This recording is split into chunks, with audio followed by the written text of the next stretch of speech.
Hello and welcome to Transforming Tomorrow, the podcast from the Pentland Centre for Sustainability in Business at Lancaster University Management School. I'm Paul Turner. And I'm Professor Jan Babington. And you'll notice, Jan, I didn't say here at Lancaster University Management School, which is what I normally say, but we're not at Lancaster University Management School today. We're definitely not. We're in Ulverston, which is in Cumbria, and we'll get Paul to sort of situate that for our listeners in a couple of seconds' time. And we're visiting Lake District farmers. And so this is the start of a run of podcasts which are looking at a project which is involving Lancaster University and the Lake District farmers, but also looking more broadly at animal production and sustainability. Yes, that's right. We're in Ulverston, not Ulverston. That was a very weird pronunciation. I picked up someone recently in the podcast, Joanne Marty, about the pronunciation of Barrow in Furness, so I'm going to pick you on Ulverston. Yes, and over the next couple of weeks we'll be here at the Lake District Farmers Base. We'll also be out on farms near Cartmel Fell, which is also in the south of Cumbria, sort of close to Windermere, and then we'll be up at a place called Orton, which is near T-Bay, near Penrith, in the east of the county. So we're going to be all over the place, visiting farms, farmers, here of course at Lake District Farmers itself.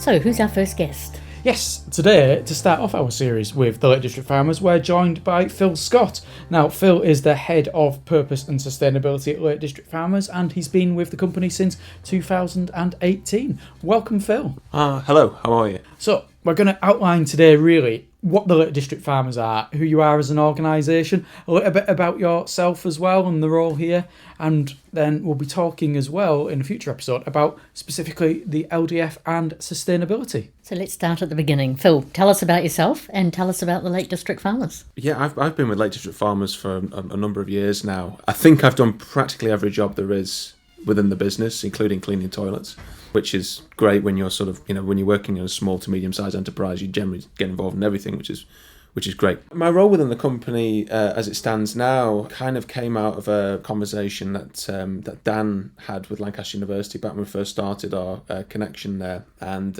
it was to do with the carbon footprint of businesses, and we had no idea really what it meant. And Dan came back from this cohort with, I think it was Mike Berners-Lee, who ran it, and it just changed our company overnight. Literally, we started thinking more about how we produce the produce that we do produce. Maybe I should give you a bit of an understanding as to what we actually do before delving too deep into that. But essentially, we're a meat processing facility. So we work with a network of about 50 farmers that are scattered across Cumbria. We take from them sort of native breed cattle, native breed sheep, and the same with pigs. What we try to do is to elevate the flavour that the farmers produced in that produce and that animal on the landscape by dry aging the meat. So we have a specific facility where we can actually dry age the meat, and all we're trying to do there is to condense the flavour, pull the moisture out of the meat. My MD will call it the backwards version of Vimto, or Ribena if you're in the south of England, because no one seems to know what Vimto is down there, which basically you pull out the water and it makes it more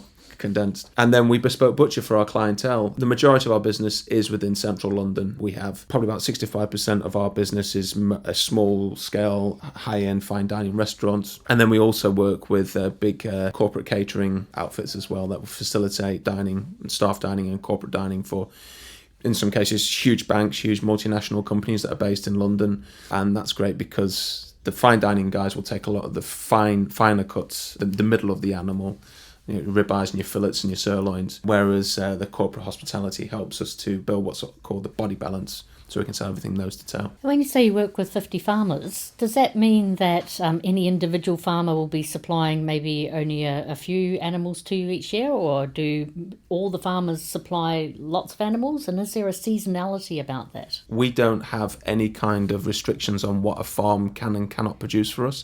The idea is that the farmer and the farm generates whatever they can for us. We don't put them under any great stress to say you must have this by X date or else. We don't have contracts with farmers, we just work with them.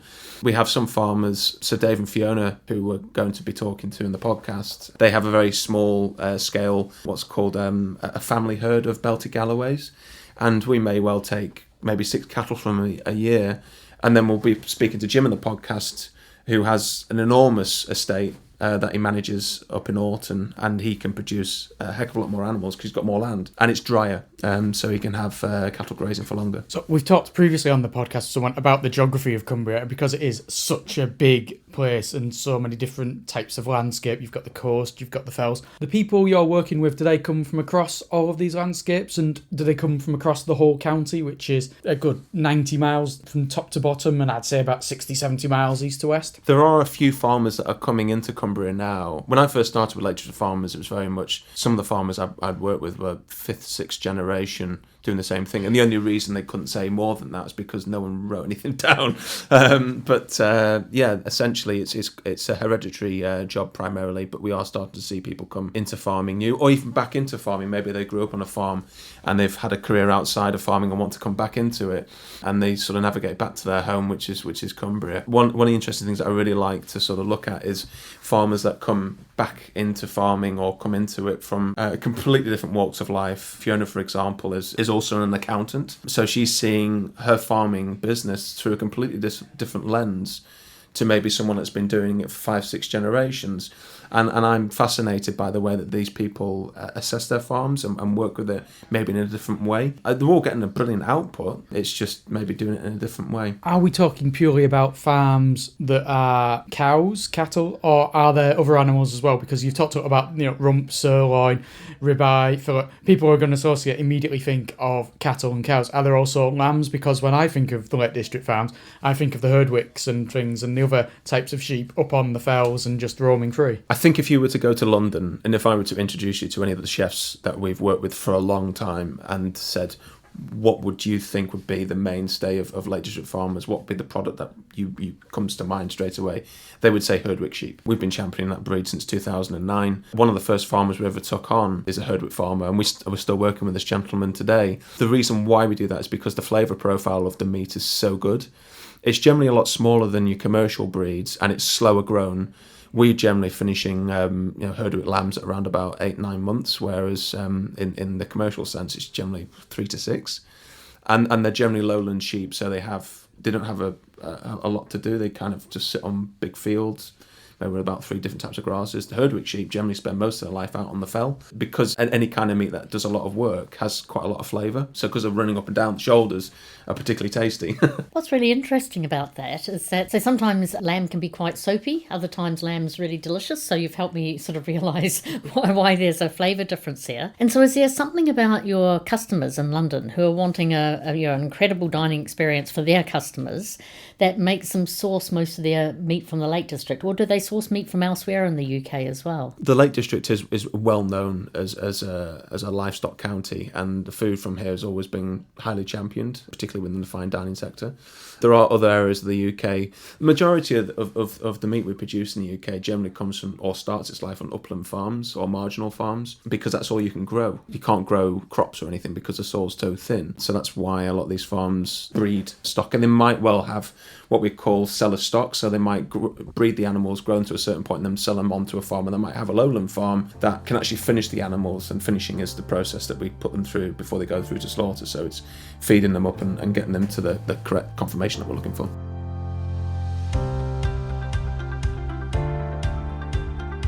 So let's go back to you then and your role here. And you were talking there about how it came about from conversations with Dan, who we should stress is the big boss here. He's in charge of Lake District Farmers. How did your role properly come about, and what does your role entail?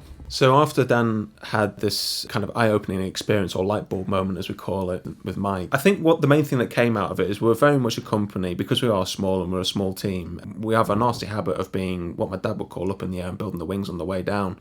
Head down, eyes closed, can't lose. And sometimes that's good, but I think sometimes you can make inadvertently massive problems for yourself because you think you're doing the right thing when actually you're not. So then we realised that actually we could be barking up the wrong tree here. So that's when we started to have more communication with Lancaster University, because we felt like they totally got what we were trying to achieve. And the academics that we met, obviously we met you, Jam, pretty much straight away. And I think it helps that you come from a farming background as well. You totally understood what we're about, particularly from the cultural side of it, which we really like. And yeah, so we've been on this pathway, this journey to understand what is LDF's environmental impact and how can we make it better for our farmers. In some cases, a lot of our farmers are already on this transition anyway. When we speak to David and Fiona and Jim, for example, these are farmers that are embracing this transitional change towards more environmentally friendly farming practices. My role within the company, obviously Dan is, as you say, the big boss man, but he's a brilliant MD, and he just gives me a lot of support. And he said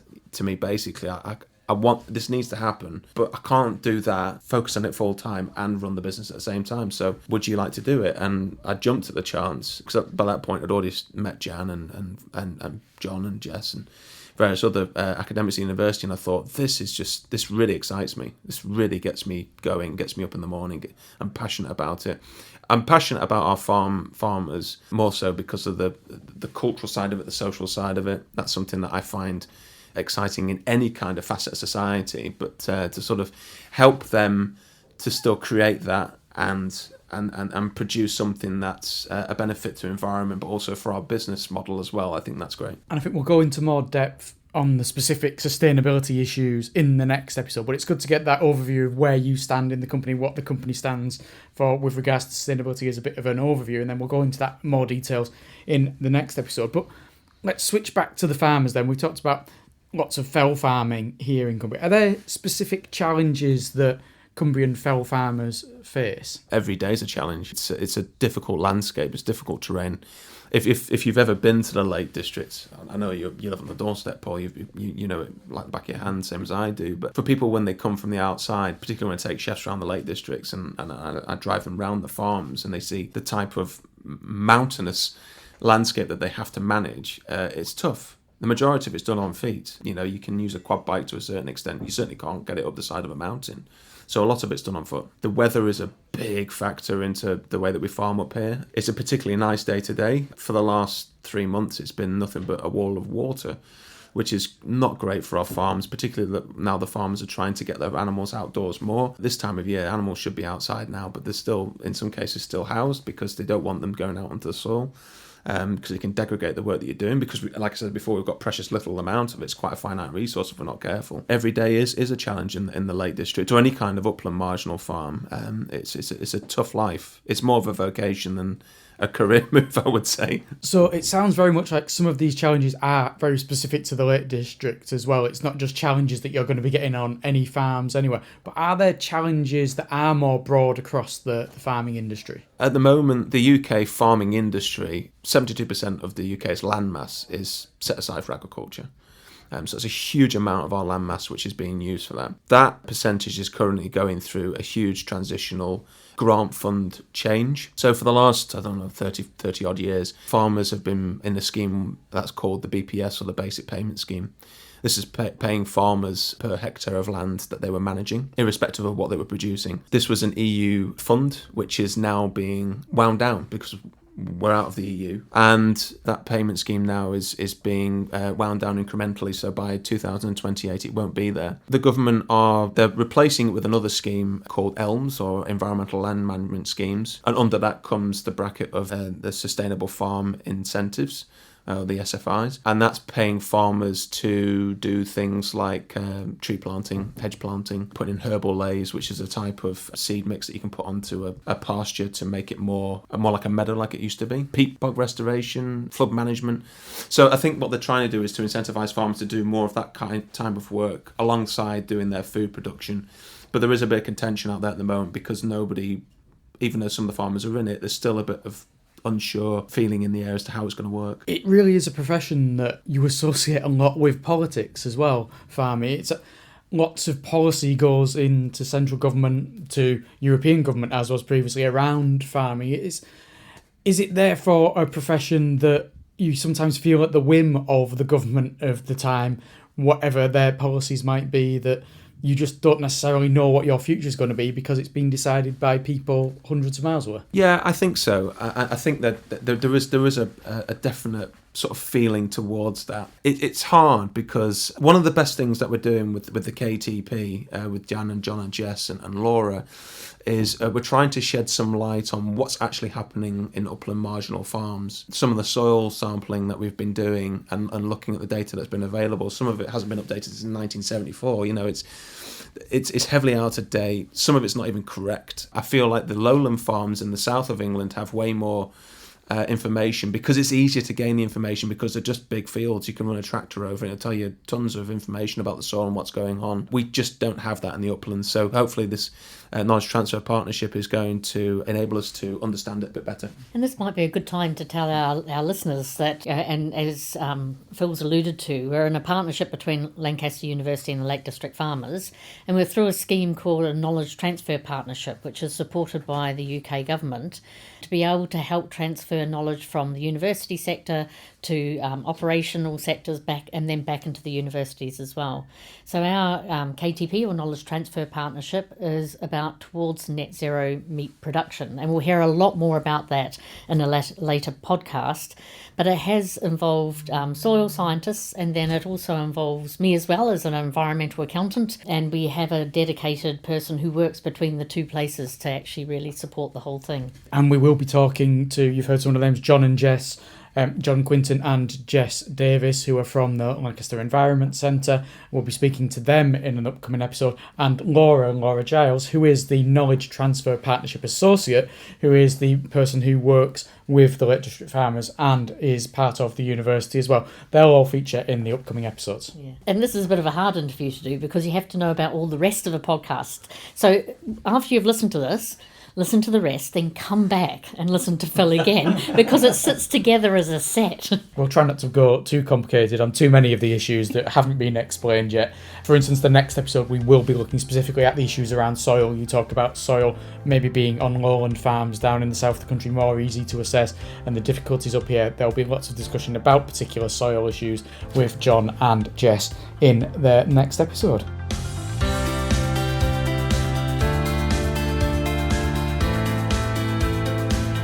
And I suppose the thing that I really like about the Lake District Farmers, and you haven't characterised it as such, but this is the way I see it, which is maybe a bit of an academic way of seeing it, is that you're linking producers and consumers who otherwise would never meet each other. So the chefs aren't going to roam the farms and select the animals, but likewise they're not going to necessarily want the whole animal, as you said, because other people will take some other parts of the cuts of the animal as well. So this whole central facility, and I know behind this wall there's a whole bunch of butchers making cuts at the moment, and so that whole linking together to me speaks of, we used to have them in New Zealand at one stage, and sort of like the meat marketing board, and so it was like a cross-country process, and we were trying to get into the EU and sell them stuff when in the 1970s onwards, when the rules changed for New Zealand. So that is what I think the fantastic job from my perspective that the Lake District Farmers do, is that they connect these people together and make the markets more efficient, make livelihoods more likely, make people's dining experiences lovely, but it also helps those diners make sense of where the food comes from and the place it comes from and the kind of challenges that place has. And I think that's really important for our food culture as well. I would totally agree with that, Jan. In the UK, particularly in the UK, we've forgotten where the vast majority of our food comes from, which is an issue. And I think one thing that we get upset about quite a lot, particularly at Lake District Farmers, is that the meat that we produce in Cumbria is lumped together with the same data that might be used for a feedlot in America, where the cattle have never seen a blade of grass, get fed tons of grain. It's mostly blue water, which is expensive and a finite resource, and they seem to sort of bring us under the same bracket when it's simply not true. It's two very different types of product. The more we can do that, the better. You'd be surprised at how many chefs, when I bring them to the Lake District, might never have actually been on a farm and don't necessarily know which part of the beast the cut that they always use comes from, which interests me greatly. And they do go back to London. There was one chef who works for a huge multinational. He was from Poland. He came up on a farm tour with me and went back to London, and his head chef rang me the next day and said, "What have you done to Pavel?" So what do you mean? He said, he's a changed man. Like everything's just, he understands everything. He's watching everybody prepping the meats, telling them off if they're not treating it with right respect. And I said, well, that's great, because that's essentially what we want to see. But I think the more that people get to understand where their food actually comes from, it enables them to make a conscious decision. You know, if they are going to eat meat, and we do say as a company, you need to eat less meat. Nationally, we need to eat less meat, but when we do, or if you are going to eat meat, just make sure that you understand the provenance of the meat. Make sure you know where it comes from, how it's been produced, rather than just sort of going to the supermarket and buying whatever whatever's been peddled through there. I'm going back a long way here, Jen, but this echoes a conversation we had with Duncan Pollard in one of our very early episodes, and where we were talking about how packaging now for certain products, it says this comes from such and such a farm in such and such a county, and you can see that provenance, you know, where it's come from geographically.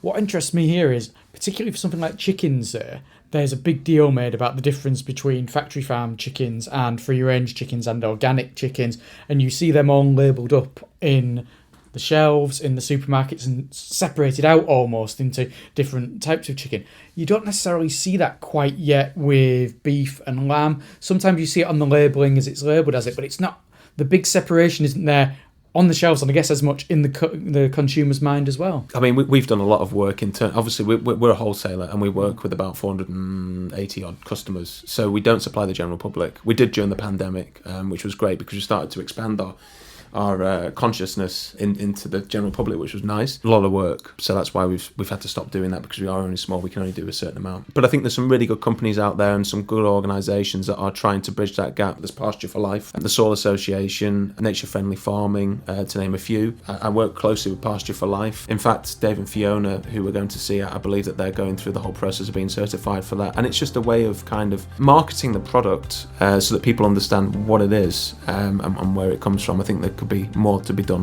on that side of things, definitely. Well, I think that's a perfect time for us to wrap up this first episode here in Ulverston with the Lake District Farmers, and to come back later on to discuss the specific sustainability issues here.